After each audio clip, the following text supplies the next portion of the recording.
history. The year was 1943. Across the skies of Europe, the war had turned into an arithmetic of metal, sorties, payloads, and losses tallied in thousands. To the German Luftwaffe, the skies still belonged to them.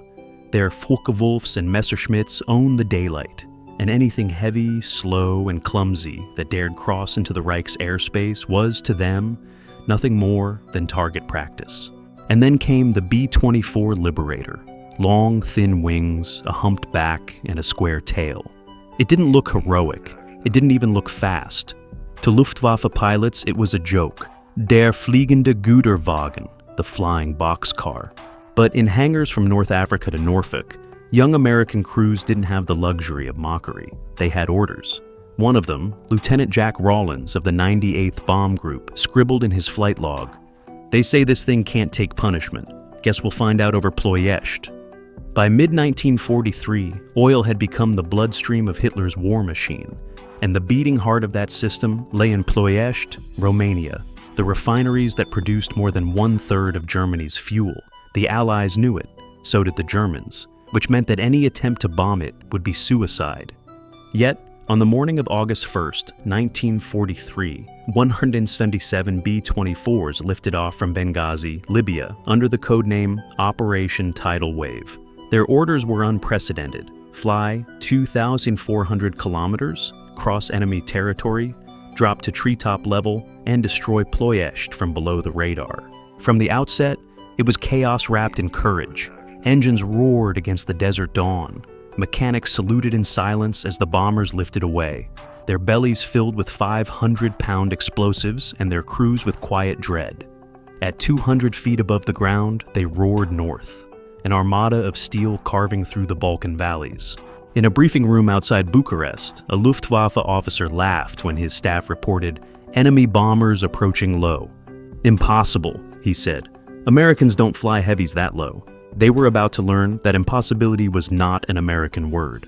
As the first B-24s burst over the ridgelines into Ploiești's basin, the oil fields exploded into a landscape of black fire and steel. The German guns were already awake, flak exploding at point-blank range. A Liberator called Teggy Ann took a direct hit to its right wing, fire spreading across the nacelle. The pilot kept her level long enough to release his bombs, then turned toward open sky. "We were flying through hell," one gunner would recall later, "and the only way out was straight through it." The air smelled of gasoline and burning oil. The refineries burned for 5 days. Back in occupied Europe, Luftwaffe intelligence watched reconnaissance photos in disbelief. Dozens of square miles of industrial infrastructure lay in ruins. The German colonel who had mocked the boxcars said nothing. The Americans had lost 53 bombers and hundreds of men, but they had proven something neither side had expected, that the B-24 Liberator, ungainly and uncelebrated, could go where no heavy bomber had ever gone before, and come out the other side. And in that moment, the myth of German air superiority began to fracture. The survivors of Operation Tidal Wave limped home across the Mediterranean, engines sputtering, fuselages torn open, gunners bleeding, and half-deaf from the roar of flak. Of the 177 B-24s that took off from Libya, barely half made it back. But the mission had done something no fighter squadron could measure in kills or tonnage. It had carved fear into the Luftwaffe's confidence. Still, in the ready rooms of France and Germany, the jokes continued. German pilots claimed the B-24's long wings made it fragile, its boxy fuselage easy to spot and slow to climb. The Luftwaffe had reason to believe in their superiority. After all, the FW-190s and Bf-109s had shredded countless Allied formations over the Channel, but by 1944, the air war was changing faster than anyone could track. The 8th Air Force had moved to Britain. Its mission: daylight precision bombing over Nazi-occupied Europe, the most dangerous job in the war. Among its heavy groups were new squadrons of B-24 Liberators, trained for formation flying, long-range escort missions, and low-altitude strikes. At first, they were considered the second string behind the glamorous B-17 flying fortresses. Crews joked that flying a B-24 was like driving a truck through the sky, but those trucks were about to become the sledgehammer of the Allied air campaign. In the skies over Schweinfurt, Regensburg, and later Berlin, B-24 groups began meeting the Luftwaffe head-on. Unlike the B-17, the Liberator could dive, accelerate, and, when pushed, outrun most interceptors at low altitude. Pilots discovered that the plane's supposedly weak wings actually gave it remarkable lift and glide control. One veteran, Captain James "Red" Hodges of the 44th Bomb Group, wrote, "They called her ugly, but she could move. Once you knew her temper, she'd dance through the flak like a barroom brawler ducking punches." By early 1944, Germany's skies had become a chessboard of death. Hundreds of B-24s streamed eastward daily, escorted by P-51 Mustangs and P-47 Thunderbolts. The Luftwaffe threw everything they had: Focke-Wulfs, 1U-Steins, even the new Me-410s. Twin-engine interceptors armed with 30mm cannons designed to tear bombers apart in seconds. But the Americans adapted. They staggered their formations, learned to roll their Liberators through steep banks, and used the plane's surprising power to break through pursuit lines. What had started as a flying boxcar became a fortress with teeth. On March 6, 1944, during one of the first raids on Berlin, 600 bombers filled the sky. German radar painted them like a storm front. The Luftwaffe scrambled nearly 700 fighters. Among the waves of B-17s, a squadron of B-24s from the 392nd Bomb Group held formation, despite losing 2 engines to flak. FW-190s dove from above, cannons flashing. But the lead Liberator pulled a hard right dive, dropping faster than any bomber was ever supposed to. The German pilot chasing him overshot and broke off. "I thought we were chasing cattle," one Luftwaffe ace later admitted. "Turns out they could charge." Over the next months, reports from German ground commands began to read differently. Liberators displaying aggressive maneuvering, targets accelerating out of interception range. The legend of the slow, lumbering bomber was dying one mission at a time. Inside the cold aluminum fuselages, gunners watched enemy fighters break off, their tracers falling short. A waist gunner named Frank Devine recalled, "You could feel her strain, but she wanted to live. The B-24 didn't fly for beauty. She flew for survival." By summer, even the Luftwaffe had stopped laughing. They no longer called it the flying boxcar. They called it der eiserne Vogel, the iron bird. And as Allied bombers filled the skies in endless waves, the Germans began to realize something even more terrifying than America's production lines. Their enemies' planes, once mocked, had become unstoppable, not because they were perfect, but because the men inside them refused to die easy. The winter of 1944 hung over Europe like a bruise. The skies were iron gray, the fields below dusted in frost and ash. The Luftwaffe, battered but unbroken, waited above the clouds for anything that moved east of the Rhine, and the B-24s came, hundreds of them, heavy with bombs, fuel, and something harder to destroy: conviction. Each Liberator crew carried a routine of terror. The ritual was always the same: climb to 25,000 feet, check oxygen, check ammo, check the faces of the men you might die with. Inside the bomb bay, frost gathered around the release cables. The gunners at the waist checked their twin 50s. The engines vibrated like beating hearts. "We didn't fly because we weren't afraid," recalled Sergeant Walter Cook of the 392nd. "We flew because there wasn't anyone else to do it."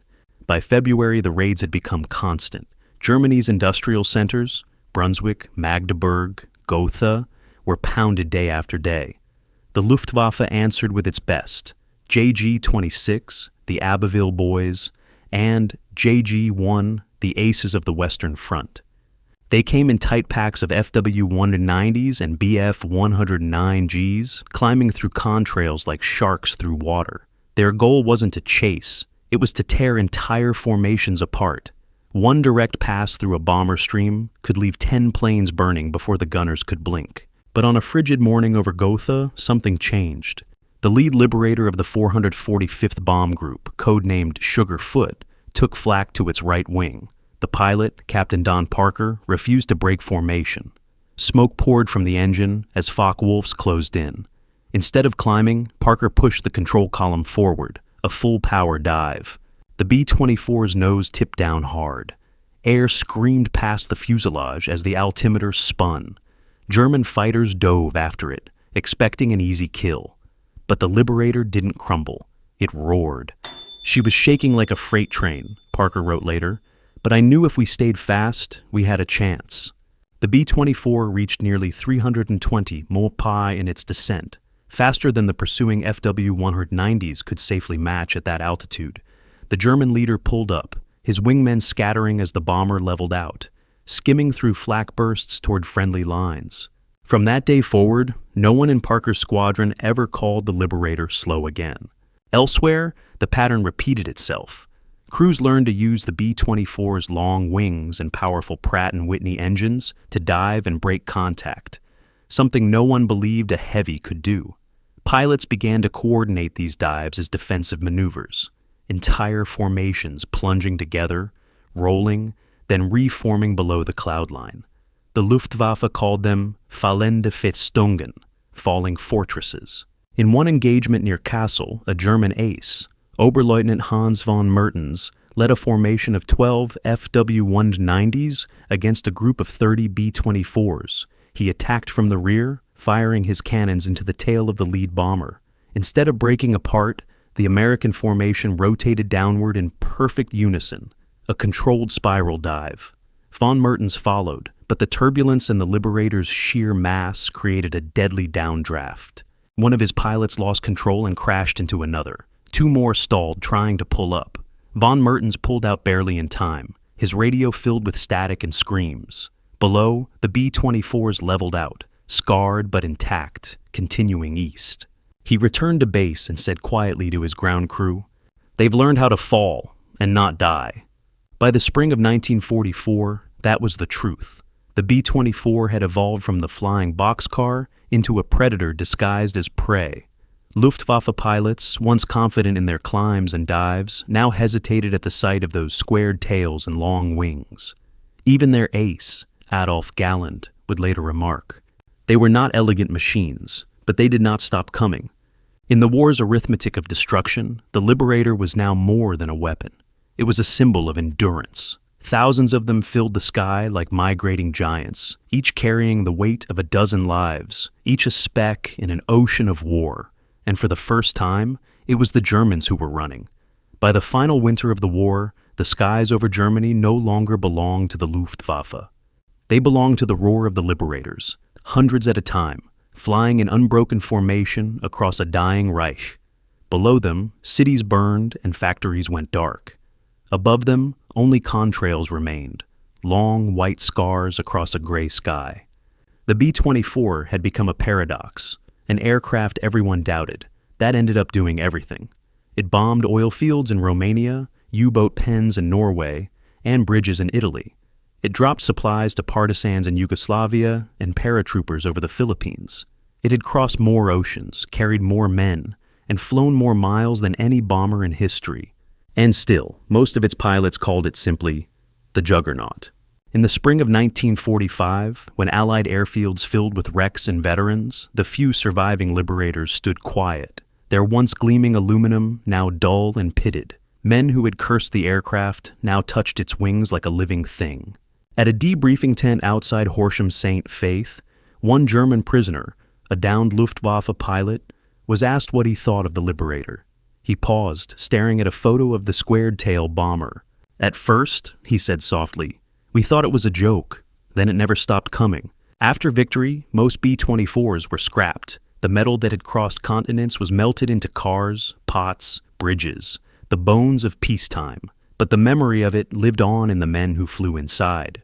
At reunions decades later, they'd laugh about its quirks. The uneven wings, the smell of oil, the way the nose rattled in crosswinds.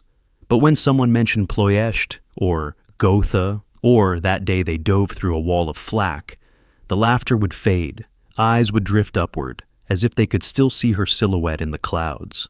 "She wasn't pretty," one gunner said, "but she got us home, and that's more than beauty ever did."